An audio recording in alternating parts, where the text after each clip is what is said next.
Hey cool kids! Welcome or welcome back to The Nostalgia Factor. If you're new here, hi, my name is Ladavia, and here we talk and we rant about our favorite shows. We talk about the history, we talk about the production sequence, we talk about how they came to be, we talk about the drama that they went through, the changes, the reboots, all of that. And we basically have fun talking about our favorite shows that we grew up with. As I've stated before, everything that I discuss on this show is purely my opinion. If you agree, cool. If you disagree, that's okay. But we're all here to have fun, so take everything that I say with a grain of salt. And without further ado, let's begin, shall we? As you can tell by the makeup, we're going to be talking about the Fairly Oddparents. Oh, goodness. So before production of the Fairly Oddparents started, Butch Hartman was already on two shows at Cartoon Network, Dexter's Laboratory and Johnny Bravo. But once those shows came to an end, he started to think about bigger and better things, aka having his own show. So Butch Hartman tag teamed with Fred Cyberg at the time to create a new show under the company Frederator, and thus Fairly Oddparents was born. Fairly Oddparents first came on the scene as a series of shorts that aired on Oh Yeah Cartoons. By the way, should Oh Yeah Cartoons get its own video one day? Let me know in the comments. It aired on Oh Yeah Cartoons for 3 years and produced 10 episodes before its debut on Nickelodeon in 2001. The show in its original run became so popular that it rivaled SpongeBob for the #1 TV show. It was giving the yellow sponge a run for his money. He gotcha! In 2006, however, Hartman announced that there was going to be a cease in production for the show, and the Jimmy Timmy Power Hour 3 was supposed to be the series finale. And in all honesty, that crossover was so epic that it would have been a great send-off. But alas, Nickelodeon knows an opportunity to make money when they see it, so they kept the train going. So the series was revived in 2007, and it added a new character to the lineup, Baby Poof. And this is where Fairly Oddparents descended into the adding characters to keep things fresh phase. What? But to be honest, I didn't really mind having Poof on as a character. He kind of did add a little bit more depth into the characters of Cosmo and Wanda, you know, showing what they would look like as a family instead of just having Timmy around, what they would look like as parents instead of just godparents. I always kind of thought that that was interesting. I liked that dynamic. He was a pretty fun character. He was stupid adorable. I liked him. I don't really have anything bad to say about him. I actually didn't mind his character being a part of the lineup. I kind of like that they have like a little bit of a limitation because they have to see about their child, and I kind of like that. But as far as I'm concerned, I think things went downhill for me when they started to add more characters to the lineup. Starting with Sparky. I don't really get why they did that, because Sparky was a character who could do the exact same things as Cosmo, Wanda, and Poof. It just seemed like overkill. You know, Timmy Turner already had a set of godparents. He had a god brother, and that was fine, but then they added a magical dog that could do the exact same thing as Cosmo and Wanda and Poof.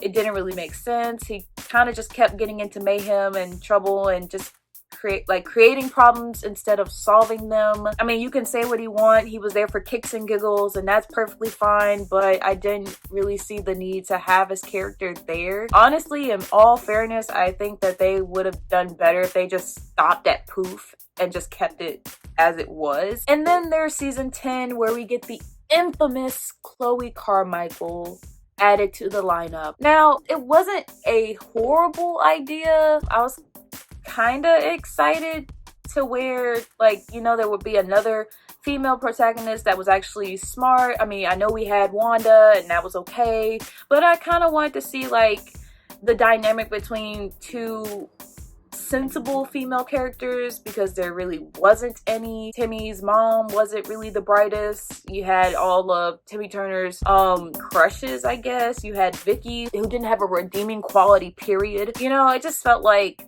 there wasn't really a sensible female character. So I was really looking forward to Chloe Carmichael being the sensible female character that we were all looking for, right alongside Wanda. But alas, as far as a critical response, I don't think that she got that fair of a chance. It was honestly just kind of overkill by the time her character got added in, and then the series just kind of fell down.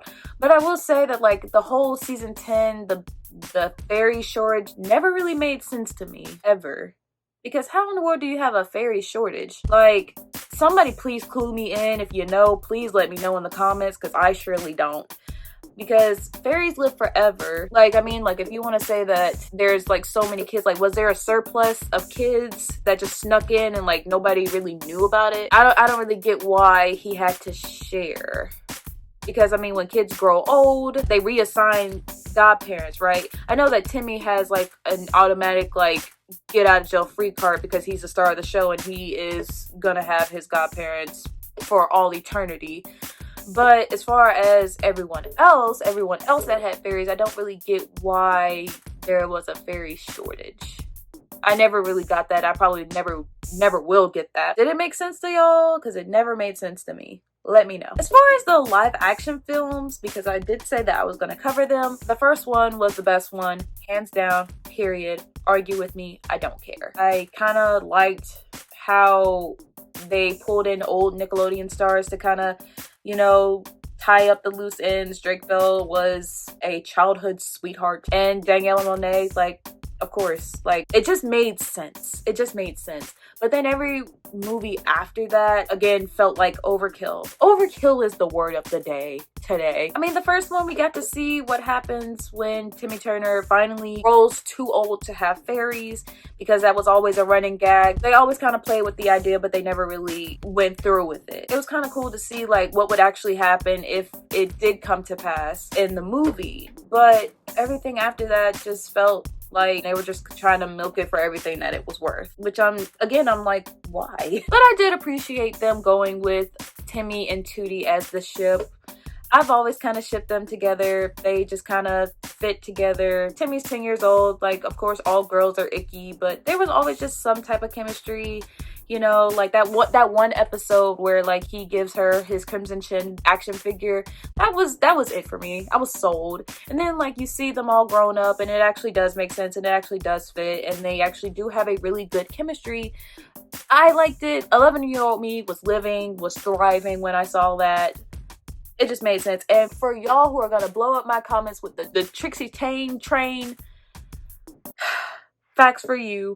In the Channel Chaser special, at the end, we see Timmy Turner with his future kids, and y'all cannot tell me that those aren't Tootie's kids. Y'all cannot tell me. Y'all cannot convince me, because what? Those are her kids. Argue with me. I have all night. So as I've stated, the new addition of characters was just kind of exhausted. The whole concept was exhausted and we were just tired of seeing new characters on top of new characters on top of new characters. That wasn't the only thing that I got annoyed with. It was the fact that like the character traits got worse. I mean, Vicky was known for being a mean babysitter and that's just like kind of like the trope and we all went along with it. But then they got to the later seasons and she just became straight up vicious. You know, like, and what got me was the fact that Timmy Turner's parents were so oblivious to it, to the point where like younger me just thought like, okay, like are they ignoring it? Like they know it's there but they don't do anything about it? Like what's going on? I just thought that like, you know, Vicky, at some point you gotta let it go. Let it go! Let it go! You can't just go around and just bully people. That's not very healthy. I mean, I know that this is a kid's show, but like I didn't really like that. It just kind of sent off the wrong idea. Like this character could just be mean for no reason just because, and the adult figures never really did anything about it. I don't know if I like that as an adult. I did not like it as a kid. Speaking of Timmy's parents being neglectful, whenever they were aware of how neglectful they are, they kind of made it a deal to try to fix the neglect for the sake of saving face. Nickelodeon, you're a kid's network and you're showing kids that it's okay for your parents to be neglectful. I'm not sure how I feel. The more I think about it, the more I'm like, dang, this is not good. This is not good. And then you have Cosmo and Wanda, who basically switch personalities. Remember when Cosmo was actually smart? If you don't remember, this was the Oh Yeah cartoon shorts. He was smart, he was intelligent, he had a charismatic personality, he could hold a conversation. Well, How do I look? Ah, I can't see! You only need one, Snooky. And his voice wasn't annoying. It was suave, it was smooth, we liked it. Hey, gorgeous. But then, like, as the seasons progressed, his voice got higher and he got dumber. Like, what is it with Nickelodeon and making characters dumber just for the sake of making them dumb? Like, smart characters are entertaining too. Just saying. The same can be said for Wanda. I mean, she was ditzy in the beginning, and I'm all for making a female character smart. I'm all for a smart female character. Do not get me wrong. Do not come for me in the comments. I like a smart character. But what I don't like is feeding into the trope that women do nothing but nag. That's the kind of thing that I don't like. I mean, Wanda's character kind of nagged in every single episode, and it just felt like nothing could make her happy. The chemistry that her and Cosmo had in the beginning, it didn't carry through to the later episodes. It kind of just died out. And as watching the older shows as an adult, I could tell that the chemistry kind of faded out. And I'm trying to figure out why, because there was nothing wrong with the chemistry. It was a cute cartoon couple and we were all down with it. But in the later seasons, Wanda kind of became the motherly figure to Cosmo because he got so dumb. It kind of felt like she had to take care of everything that went wrong with Timmy and his wishes, but she also had to take care of everything that went wrong with Cosmo, like kind of acting like a motherly figure. And then when Poof came along, she kind of had to be a mother to two different entities. Like, why did you make the smart, sensible character motherly instead of like being a wife and a mother, like, and just playing like both sides of the coin? Like, Nickelodeon, are you trying to say that we can't do both? Maybe I'm reading like way too deep into this. Let me know. But this definitely bothered me as a kid, and it definitely bothers me now. As a full disclaimer, I have not sat down and watched Fairly Odder at all. So this is purely based on my research and everything that I've done to kind of try to scope it out. But something tells me that I would not like it. So I'm not even going to waste my time to watch it. I'm just not. Y'all can say that I'm not being fair, but yeah, no.